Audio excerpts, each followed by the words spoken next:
Normalement, c'était le Rwanda qui devait recevoir cette équipe nationale, mais leur terrain n'est pas encore homologué par la CAF. moo tax nag ñu nekk fii nar a recevoir nag ñi nga xamante ni ñoom ñooy waa Rwanda mais ci papier bi di ngeen gis ñu def Rwanda vers Sénégal voilà à l'instant ci terrain bi noonu ngeen gis nag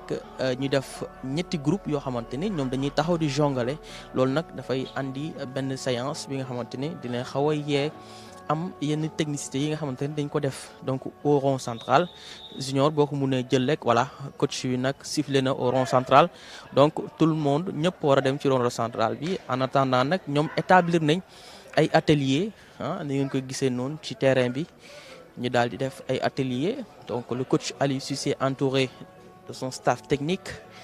des trois blancs et bien sûr Tony Silva voilà et groupe yaa ngi noonu di rejoindre ñoom Idrissa Gana Gueye à l'instant Pape Gueye Demba Seck Famara Diédhiou Alpha Dionkou Idrissa Gana Gueye ak Moustapha Nam alias Mousti Kalidou Koulibaly moom mi ngi noonu taxaw ak Kara bokk nag ba tey rek ci staff équipe nationale joueurs yëpp nag à l'instant ñoom daal dinañu dem ci rond central bi dem wuyu le coach Aliou Cissé jël consigne yu njëkk lu jëm ci entraînement bi da ngeen koy gisee noonu à l'instant ci SeneNews TV waaye itamit ci atelier yi nga xamante ne ñoom daal dinañ koy def teg ko nii ngeen koy seen ci terrain bi yëpp ñu daal di occuper terrain bi ñun nag ñu may ñu toll ci fukki simili ak juróom muy 15 minutes yi nga xamante ni dinañ ko assister ngir dëgtal leen li fi gën a fës ci wàllu xibaar à l'instant nag ñoom ñu ngi ci rond central bi ngi déglu nag consigne coach Aliou Cissé son staff ginnaaw si nag li nga xamante ni conférence de presse bi muy janoom ak taskatu xibaar yi ak Nampalys Mendy doon ngeen ko teewlu ci SeneNews TV itam noonu nag consigne yi rek dina ñëwaat ci séance su tey bi lan lay doon objectif bi donc ñoom suñu paree waa Rwanda ñëw tamit def reconnaissance ci terrain bi foofee ci stade Abdoulaye Wade xool terrain bi ndax ñoom it ça sera la première fois ñu koy foulé pelouse stade Abdoulaye Wade loolu tamit dafay am solo ñu daal di koy saytu ñoom nag ñëw nañ ci Ndakaaru li ki démb daal di wàcc foofee ca aéroport international Blaise Diagne ñu ne nag ñu daal leen accueillir ak communauté rwandaise bi nekk ci Sénégal ñoom ñëpp ñu daal leen accueillir muy lu am solo ngeen koy teewlu tamit ba tey ay xibaar ci 11 d'Afrique rawatina ci senenews.com donc à l'instant image yi fii ci terrain annexe bu Lions yi ginnaaw si nag bu Abdoulaye Wade moo nekk fële waaye bii terrain annexe ngeen koy gis noonu instant bi ñu sukk nag séance de prière ñaan dafa am solo ci lépp looy tàmbali moo waral nag ñoom saa yi ñu koy def rek dafay am solo Lions yaa ngi noonu di def une séance de prière ñaan recueillement donc lu am solo la ngeen koy gis à l'instant junior di ko mën a zoomer rek ñu koy gis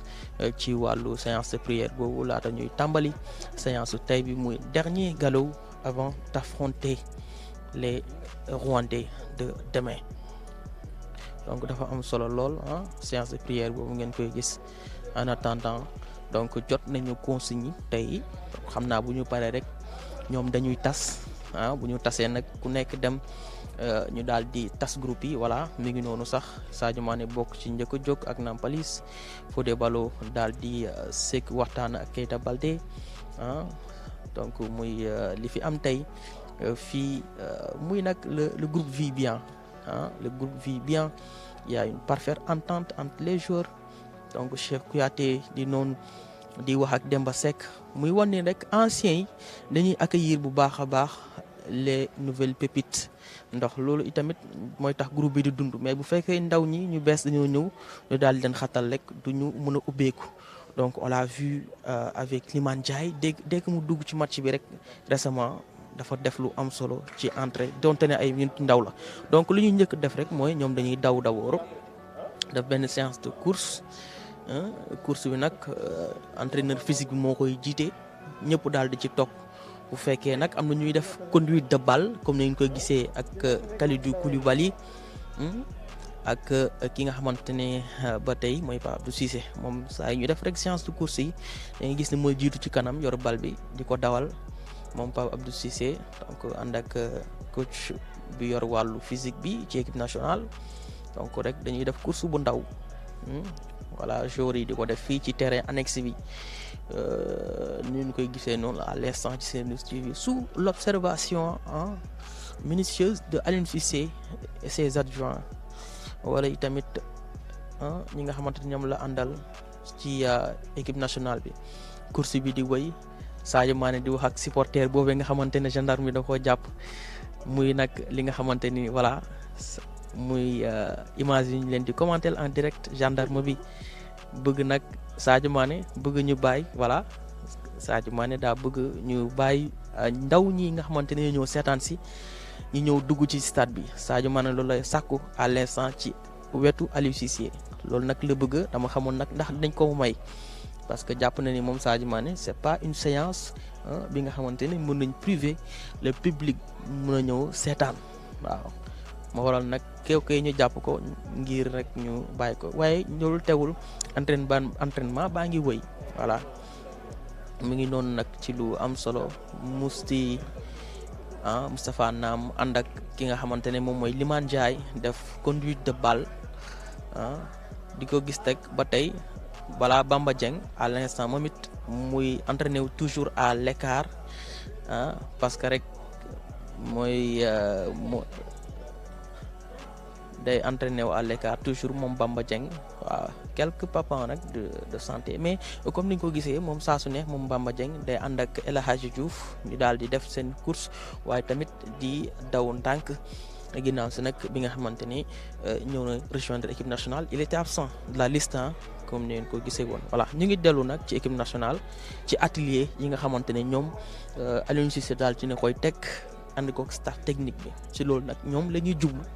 jamono ji en attendant donc chers amis internautes de Senenews TV à l'instant vous nous suivez sur la chaîne YouTube de Senenews TV ainsi que sur toutes nos plateformes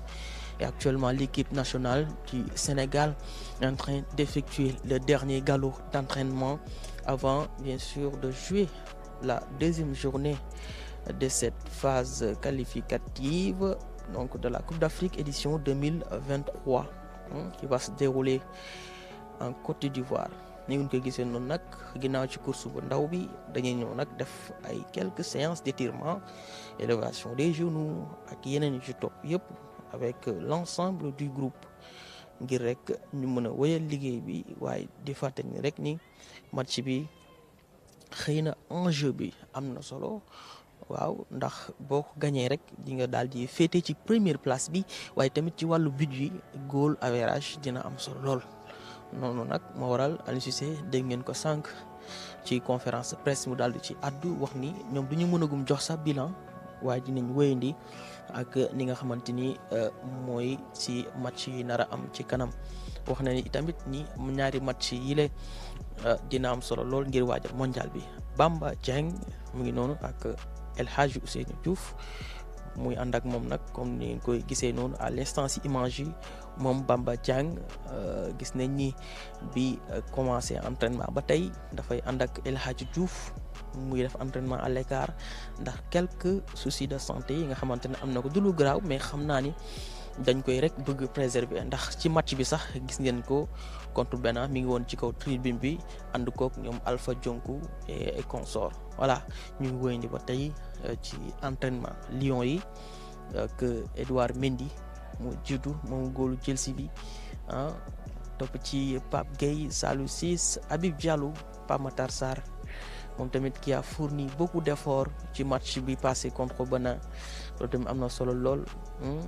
donc l'autre groupe est dirigé par Idrissa Gana Gueye du PSG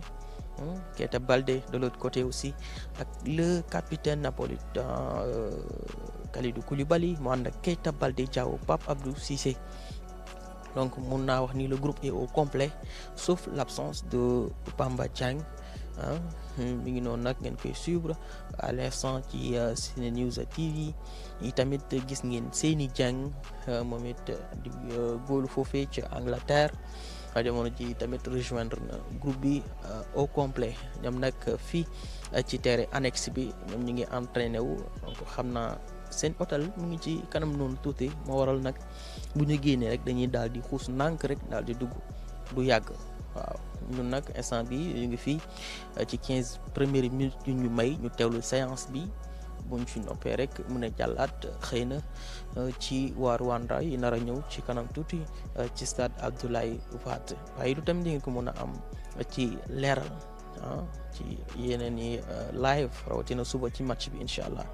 entraînement baa ngi noonu di wëy ak quelques séances d'étirement avec les joueurs sous la supervision du staff technique et physique ñoom tamit ñuy topp loolu bu baax a baax di xool ndax fii lépp lu ñu la defloo rek da nga koy topp à la lettre mooy waral nag doo am problème léeg-léeg sax dañ gis joueur am problème ak entraîneur ku nañ koy gisee ak Vahid ak Jies foofee ci Maroc ak ñàkk entraînement bi nga xamante ne nee na moom da ko doon tuumaal waaye loolu tamit dafa bokk ci groupe boo ñëwee rek da nga war a topp les règles établies par le staff pour mën cee ànd donc yéen a ngi koy gis noonu à l'instant entraînement équipe nationale bu Sénégal équipe A voilà di fàttali tamit ni équipe Pape Thiaw bi ñoom it ñu ngi dem représenter Sénégal ci benn tournoi loolu tamit dinañ ci ñëwaat waaye tamit ci beneen actualité sportive ni ki tey Jaraaf Casa Sport laa bëggoon a wax ak Teungueth FC ñi ngi foofu ca Ngalandou Diouf te bu Casa Sport amee nul mën naa jël championnat bu Sénégal incha allah foofee tamit dañ leen jox résultat yi ci 11 d'Afrique ak ci senenews.com à l'instant ba tey entraînement bi di wëy avec le technicien blanc mu def ay polo teg ko leen jox ay consignes ñu si topp donc loolu dafa bokk ci rythme entraînement lii yëpp day bokk rek day nekk ci réveil musculaire ñu mën a adapté wu nekk dans le banc des choses avant bien sûr le jour J muy suba incha allah foofee ca stade Abdoulaye Wade voilà taxaw nañ benn instant noonu ngeen koy gis Keita Baldé wala ki nga xamante ne moom mooy jël pulo yi à ce moment donc mu ngi noonu ci staff technique bi la ak ñu def ay étirements en attendant d'attaquer les ateliers yi nga xamante ni wax naa leen ko sànq staff technique bi rawatina Aliou Cissé daal dina koy teg voilà donc c'est dirigé par le staff technique et sous l'œil vigilant aussi de Tony Silva, l'ancien numéro 1 gardien de but du Sénégal jamonoy 2002 te boobee nag numéro 2 am sax jamono jooju Omar Diallo la donc ñu gis ni ci staff bi moom bokk na ci di entraîner gardien yi Lamine Diatta itamit moom mu ngi noonu def conduite de balle waaye dafay mel ni dafay génn ñoo ñëpp bokk ci staff bi waaye instant bi ñuy wax ak yéen ñu ngi ci booru touche côté droit di topp étirement yi en attendant d'attaquer cette phase des ateliers voilà ñu ngi noonu ba tey rek ngeen koy suivre ci SeneNews TV Bamba Dieng ànd ak El Hadj Ousseynou Diouf ak conduite de balle bi muy mun naa wax tonton wala le grand frère avec son petit voilà donc lu bëri sax war na ko mun a transmettre moom El Hadj Diouf ci wàllu jeu ci wàllu percussion muy lu am solo lool voilà ñuy delluwaat rek ci wàllu étirement yi ak le reste du groupe ñoom nag ñu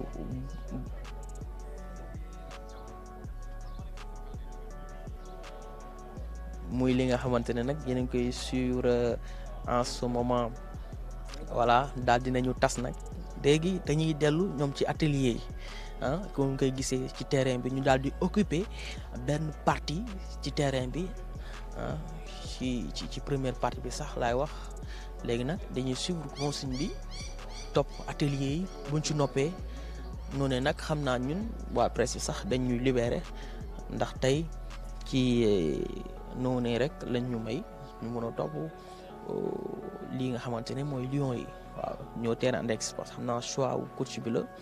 pour wan ni rek comme moo gën a jege seen hôtel bi tamit buñ fi nekkee aussi kenn du leen dérange duñ xalaat lu bëri moo tax rek ñu andi leen fii gardien yi tamit junior ba mu ko mën a jëlal gardien yi ñu ngi noonu di dem di joxe rôle yi ba pare ku nekk da ngay dem sa coin daal di entraîné wu. Tony Silva daal di jël ñetti points am noonu laa ko mën a tuddee ku si jiitu muy Alfred Gomis le gardien rennais ak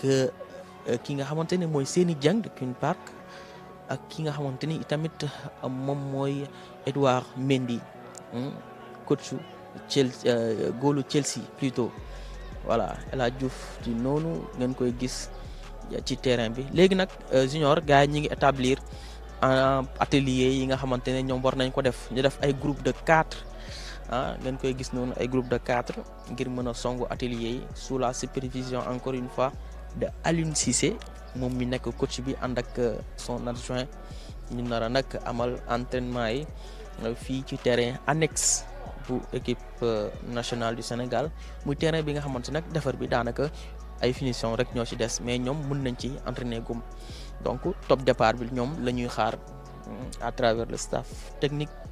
ñoom it ñu mën a tàmbali seen liggéey mu jëm rek ci équipe nationale du Sénégal. voilà à l'instant ñu ngi ñuy wax ni sax li jëm ci wàllu may ñu li ñu tërale woon ci waxtu rek daanaka jeex na donc joueurs yi nekk noonu di effectuer entraînement yi